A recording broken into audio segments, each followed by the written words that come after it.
धीरेन्द्र मुन्ना जी, तारीफ करनी चाहिए यहाँ पर विपक्ष की कि यहाँ पर जो विपक्ष है वो लोकतंत्र के हित में मजबूत विपक्ष के तौर पर जो मुद्दे हैं उनको उठा रहा है और जहां हो सकता है वहां खुद भी पहुंच रहे हैं राहुल गांधी। धीरेन्द्र मुन्ना जी, आपका टेक।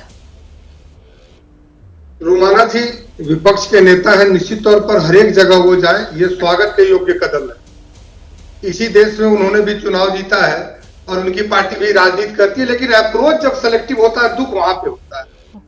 अभी कई लोगों ने कहा कि हाँ तमिलनाडु भी जाते तो भी अच्छा लगता, अगर वो बंगाल जाते तो भी अच्छा लगता। अपने संस्थाओं पे सवाल खड़ा करते हैं, क्या लोकतंत्र का कोई सच्चा नेता जो बचाने वाला हो अपने ही संस्थाओं पे सवाल खड़ा करेगा? अगर वो देशभक्त होते तो कहीं यहाँ जाते हैं, खालिस्तान समर्थकों के बीच में भी वो डिनर करते हैं जाके विदेश में। आज अगर मोदी जी जा रहे हैं रसिया तो उस पर भी इनको पेट में दर्द हो रहा है। और सही बात कहा ना अभी इस्लाम जफर भाई ने कि जब वहां मणिपुर में आदरणीय गृह राज्य मंत्री जी 22 दिन रहे हैं, नित्यानंद राय जी वहां पे, अमित शाह जी भी रहे हैं, तो लॉ एंड ऑर्डर की स्थिति को आहिस्ते आहिस्ते हमारे वहां पे सुरक्षा कर्मी और सामाजिक संगठनों ने मिलकर कम किया है। ऐसे समय में मुझे नहीं लगता है कि ये लोग भी वहां पे सियासत करने जाते हैं रुमाना जी। मुझे सियासत कम और साजिश ज्यादा लगता है। ठीक है सर, मैं जवाब देता हूं। घनश्याम तिवारी जी, ये जिम्मेदार विपक्ष की भूमिका निभाने से चूक रहे हैं क्या आप लोग? घनश्याम जी आइए। नमस्कार रुमाना जी, आपको, दर्शकों को और को पैनलिस्ट को।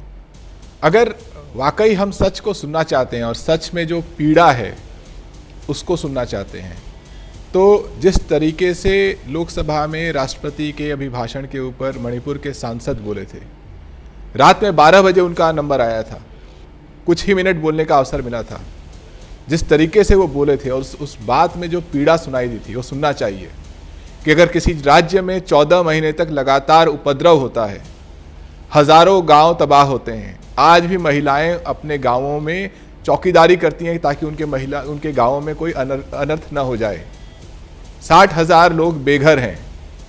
मैतेई और कुकी की हालत यह है कि जिन जगहों पर कुकी के लोग हैं उन 5 जिलों में मैतेई के सरकारी कर्मचारी काम नहीं कर रहे। अगर कोई एनार्की होती है जी, उसको देखना है, और जो लोग घर पे बैठ के देखना चाहते हैं वो केवल मणिपुर के बारे में पढ़ें।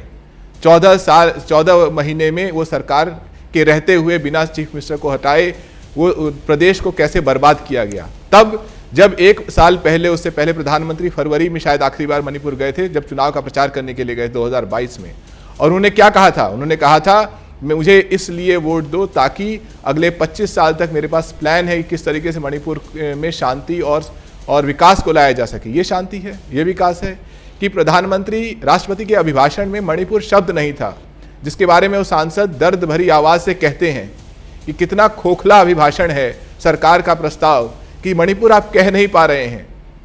यहाँ पर कोई भी आपका दर्शक हो सकता है, आपके बहुत सारे दर्शक भारतीय जनता पार्टी का समर्थन करते हों, प्रधानमंत्री मोदी जी के प्रशंसक हों, आप में से कोई भी ये नहीं बता सकता कि देश का एक महत्वपूर्ण राज्य मणिपुर, देश के प्रधानमंत्री 14 महीने से वहाँ पे उपद्रव चल रहा है, आज तक क्यों नहीं जा पाए। और अगर कोई भारतीय जनता पार्टी के प्रवक्ता है जफर इस्लाम, वो आके कहते हैं कि वहाँ नॉर्मल सी रिटर्न हो रही है, आप कोई इस 14 महीने में एक हफ्ता ऐसा नहीं गिना पाएंगे जो आपको नॉर्मल लगेगा, जब लोग अपने घरों में नहीं रह रहे हैं, गांव की चौकीदारी जफर भाई ने कहा ना, वो ये कह रहे हैं कि साहब जो संबंधित मंत्रालय, गृह मंत्रालय, गृह मंत्री फौरन चले गए थे। बाद में धीरेन्द्र जी ने जोड़ दिया किस तरीके से नित्यानंद राय जो हैं लगातार वो भी वहां पर डेरा डाले रह गए।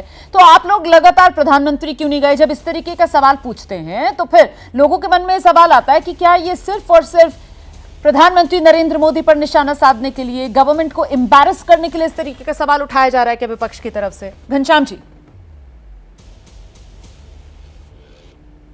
देखिए, जब सदन में कहा जाता है कि मणिपुर में गृह युद्ध जैसे हालात हैं, आप सोचिए कि किसी राज्य में 14 महीने से गृह युद्ध जैसे हालात हैं, सभी 543 सांसद बैठ के सुन रहे हैं।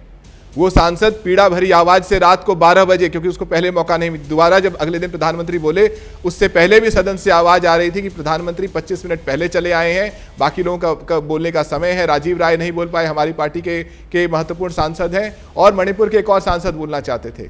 अगर आप एक राज्य की आवाज को दबा देंगे, और प्रधानमंत्री के पास क्या, यहाँ पर कोई कुछ भी कह ले, एक तर्क नहीं है कि देश के प्रधानमंत्री जो दिन में 6 चुनावी रैलियों में जा सकते हैं, 4 अलग राज्यों में, 6 तरह के कपड़े बदल सकते हैं, जिनके पास आलीशान जनजीवन है, तरह तरह के जहाज और गाड़ियां हैं, तरह तरह की सुरक्षा है, वो मणिपुर जा क्यों नहीं सकते?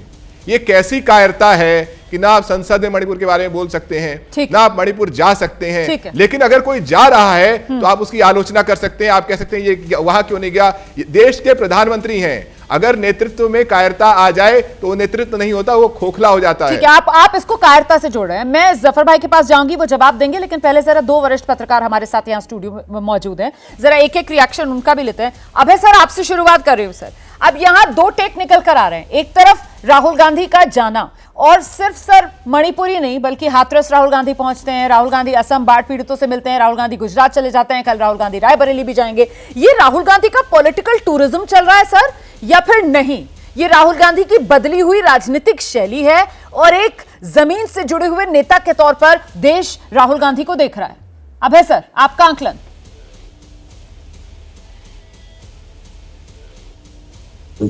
रोमाना जी, मैं अपने साथी जो इस पैनल में मौजूद हैं उनसे ये पूछना चाहता हूं, अगर राहुल गांधी मान लीजिए इनमें से एक भी जगह नहीं जाते तो आप सब लोग क्या कहते, क्या राय उनके बारे में बनती? दूसरा सवाल मेरा ये है कि राहुल गांधी के दौरे कार्यक्रम क्या भारतीय जनता पार्टी से पूछ के बनाया जाएगा, या प्रधानमंत्री की सुविधा से बनाया जाएगा, या प्रधानमंत्री की छवि को और सरकार की छवि को चमकाने के लिए बनाया जाएगा? ये तो विपक्ष के नेता का काम है। राहुल गांधी का जो पूरा दौरे का कार्यक्रम है वो एक विपक्ष के नेता की जो विशेषता होनी चाहिए उसके एकदम अनुकूल है। इसके अलावा राहुल गांधी और क्या करेंगे? अगर आज भारतीय जनता पार्टी का विपक्ष का नेता होता तो वो क्या करता? इसका मैं आपको वो राहुल गांधी ऐसा काम नहीं करता। 2014 से पहले 10 साल तक भारतीय जनता पार्टी संसद में विपक्ष में थी जी। उस वक्त भारतीय जनता पार्टी क्या करती थी? आप कुछ भाजपा के पुराने नेताओं से पूछिए, वो लोग तत्कालीन सरकार के साथ मिलजुल कर एक बड़ा फ्रेंडली किस्म के विपक्ष के नेता की भूमिका निभाते थे। वही ये उम्मीद करते हैं कि ये राहुल गांधी भी उसी तरीके से विपक्ष के नेता की एक दोस्ताना भूमिका निभाएंगे। जो संसद के पहले सत्र में ही स्पष्ट हो गया कि राहुल गांधी ये करने वाले नहीं है। संसद के पहले सत्र में राहुल गांधी ने, महुआ मोइत्रा ने और दूसरे विपक्ष के वक्ताओं ने प्रधानमंत्री की जो खिल्ली उड़ाई है, प्रधानमंत्री के ऊपर जबरदस्त हमला किया है। प्रधानमंत्री के पूरे राजनीतिक जीवन में उनका इतना उपहास नहीं किया गया होगा, इतनी कड़ी आलोचना नहीं की होगी जितनी पहले सत्र में की गई। तब भी मैंने कहा था और एबीपी के मंच पे कहा था, देखिए राजनीतिक परिस्थिति पूरी तरीके से बदल चुकी है।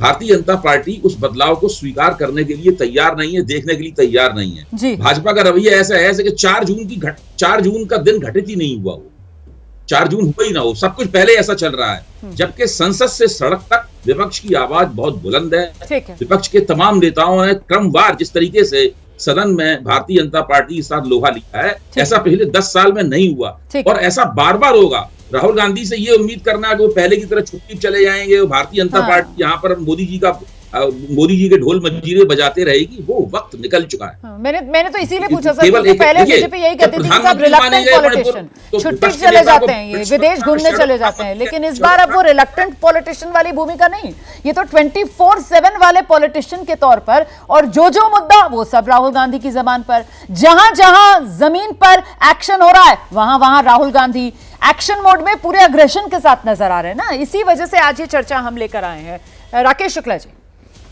देखिए, राहुल गांधी जी सबसे पहले मणिपुर के मुद्दे को उठाए, भारत जोड़ो यात्रा उन्होंने मणिपुर से आरंभ की, लेकिन वो उतना ज़्यादा स्पार्किंग नहीं रही। तो मुझे लगता है कांग्रेस की तरफ से मणिपुर के मुद्दे को नीचे खिसका दिया गया बाकी मुद्दों से।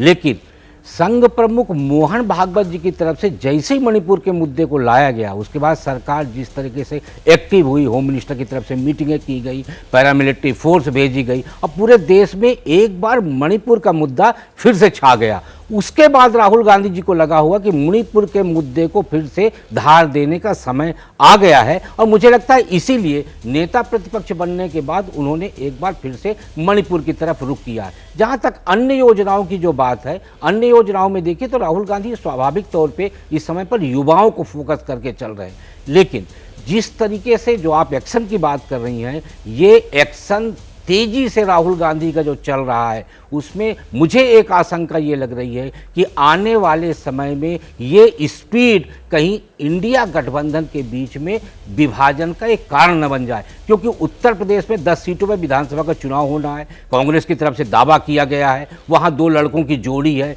अभी लोकसभा चुनाव में जो कांग्रेस को वोट मिला है 9% हुआ है, वो बहुजन समाज पार्टी का वोट शिफ्ट हुआ है। लेकिन यदि समाजवादी पार्टी को लगेगा कि कांग्रेस के एक्शन से उसके वोट पे दरार पड़ सकती है, तो मुझे नहीं लगता कि अखिलेश लंबी यात्रा कर पाएंगे उनके साथ। बिहार में भी तेजस्वी यादव अभी देख रहे हैं पूरी तरह से कि राहुल गांधी की इस एक्शन का उनको नुकसान तो नहीं होगा। तो ये सारा पृष्ठभूमि जो दिख रही है वो उनका एक्शन आगे चल के बहुत सारी तस्वीरों को क्लियर तो मतलब आप ये कह रहे हैं कि ये मामला सिर्फ और सिर्फ राहुल बनाम बीजेपी या राहुल बनाम मोदी का नहीं है, बल्कि आक्रामक शैली राहुल गांधी की इंडिया गठबंधन में ही कहीं रास्ते लोगों को मजबूर न कर दे अलग अलग लेने के लिए। इस पर मैं चर्चा आगे बढ़ा रही हूं। मैं जैसे ही घड़ी का काटा दोपहर 2:30 पे आए, बबीता जी का दिल सास बहू साजिश के लिए मचल जाए।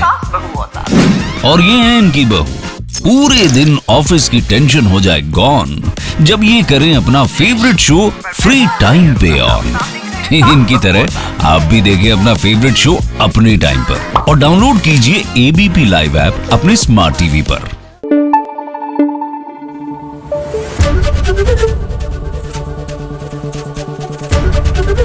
एबीपी न्यूज आपको रखे आगे।